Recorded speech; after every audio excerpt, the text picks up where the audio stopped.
Hello, Namaskar and a warm welcome for this episode of MANOVAAC. Here we are all with Guruji Naushir, and this is today's question.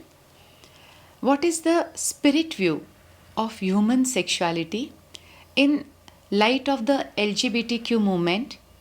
Is it against God or against natural order, as most religions project it to be against God? So, what is your perspective? I hope my perspective matters. I would say the human view of sexuality is very different from the spirit view of sexuality.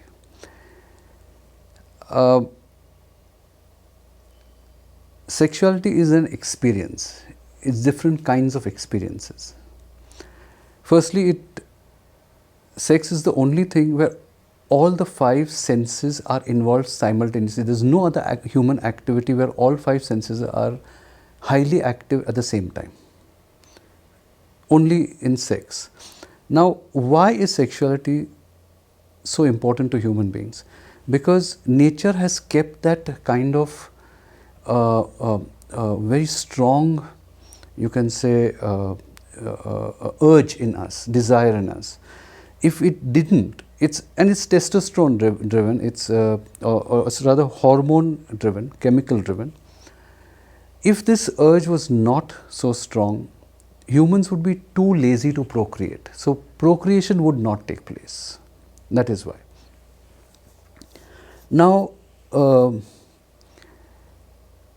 so spirit does not view sexuality as something dirty or degrading or against God at all. It is primarily a means for procreation, and it has kept it enjoyable and sought after and a kind of a hunger. Otherwise, humans would be just too lazy to procreate. Now, a normal man-woman relationship you consider, it is considered as natural order. Anything outside that is considered against the natural order or against God. But it's not against God or it's not against natural order. It's just another type of experience. I mean, many gay people of both genders, of course, it's not a question of sex. It's a question of personality, attitude, bonding, relationship. They want to have a relationship with somebody of the same gender. I mean, it's not only about a sexual act, you see. So, you can't say it's against the natural order, but yes, I mean, you can't procreate, obviously, because that it doesn't allow that natural procreation. But other than that, it is not against God. I mean, God does not stand in judgment of this, or nobody who is enlightened would stand in judgment of this. Religious institutions go against it because they feel it weakens their power to, sort of have somebody stand up and say, rubbish, we don't care what you say. So that is why they kind of say it is against God. But it is not against anything or anybody. It is just a different experience. And if you are satisfied with that experience, that's your problem. That's nobody else's problem. What is normal and what is not abnormal is matter of perspective. It's a matter of perspective, absolutely. And as far as you're not hurting or harming anybody, not inflicting pain on anybody, it's fine. I mean, you can enjoy your sexuality the way you want it. I think outside in nature, everywhere, you see male and female aspect coming together to create. Maybe that has given this notion that in human beings also it has to be the same. It is because the plumbing allows only that way. But the point is that human beings are more complex. No, we have intelligence and we have choice. Animals don't have. Animals go by instinct, so they will only do it one way. So they have to have a male and female. But humans are A, intelligent, B, they have choice. So they can choose differently. I mean, you're just choosing different, that is all. I mean, it's not a question of going against God. Okay. One more thing I would like to ask you, Guruji, since we are debating where having sexual urge is good or not, or it's the views that religions have on this aspect. Brahmacharya or celibacy is always viewed very high, or like revered, like what normal people cannot follow. Maybe that's why celibacy is always looked up to be a like something very difficult Great achievement. and great achievement. So having more urge, is it something again unnatural, or one should not have, or is it against religion or God? No. What is the importance of celibacy? Yeah. Again, sexual urge is inbuilt, and if you are going to curb it through forced celibacy, you are going against your very nature.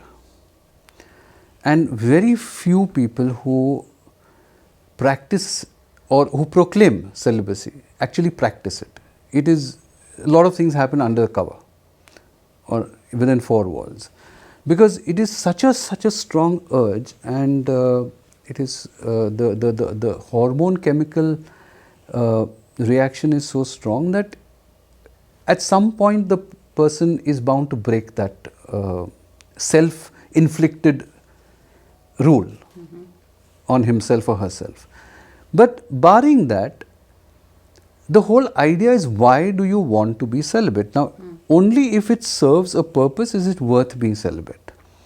And it will only serve a purpose at a very high level of your spiritual practices, where every ounce of energy matters, and where you use it productively for something else, but without getting frustrated. If you are at the same time getting frustrated and you are fighting your mind, because your mind is going towards sexual activity and you are trying to do something else, that is of no use. Then that is only building up frustration, and the desire at some point will overpower you. And it will not help you in your spiritual progress. No, because your mind is always on how to satisfy that sex. You're celibate maybe because you don't touch another human being, but your mind is always thinking of that.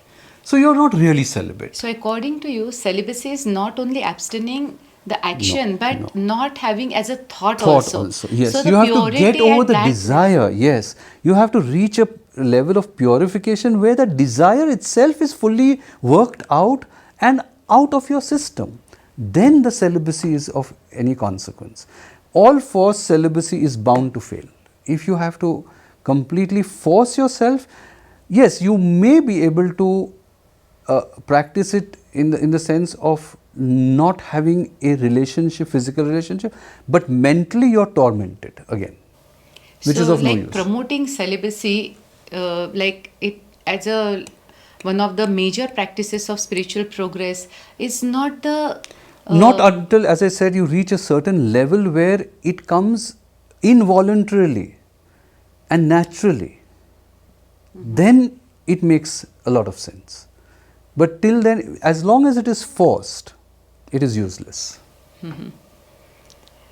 That really throws a lot of light on this conflicting and confusing topic, because everywhere in many religions, celibacy is revered and sought after, or sometimes forced also. Yeah. Even many masters force it, but forcing it itself defeats the purpose.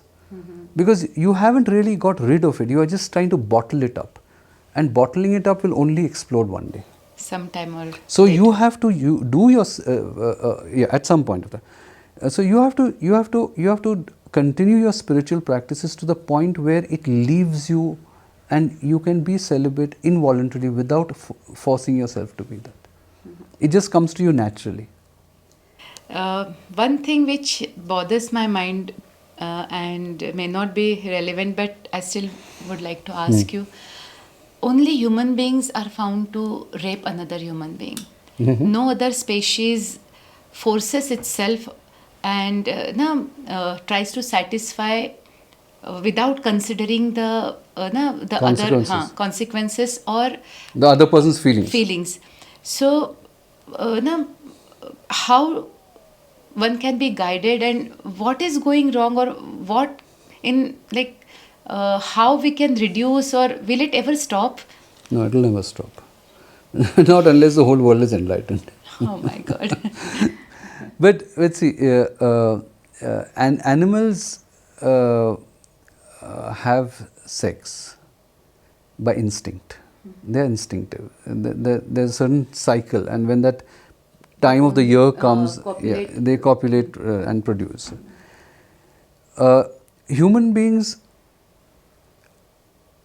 have choice, and they are given intelligence, they are given discrimination, they are given wisdom. There are so many faculties that human beings have, which So that they can use so it. that they can use it and not go to the basic instinct or the instinctive level of sex. Rather, they use it at a very refined level. It's not that it's nothing wrong to indulge in it, but it has to be mutually consented, and it cannot be one way, it cannot be forced.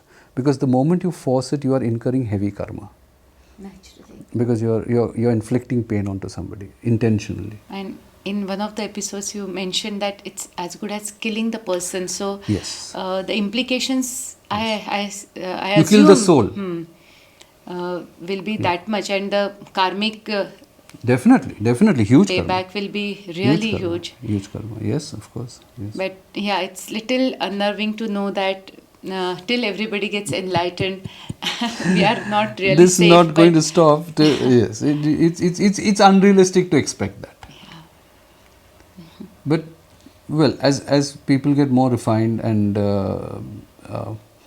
more, I would say, compassionate and sensitive, the incidences, such kind of incidences come down. Certainly they do, but they can't come to halt, however much we wish. Let's hope that the golden age starts soon and we are all enlightened and stop inflicting pain on each other. Thank you so much, Guruji. It's always wonderful to talk to you and get some insights. Thank you, friends, for joining us. Hope to see you in the next episode of MANOVAAC. Thank you.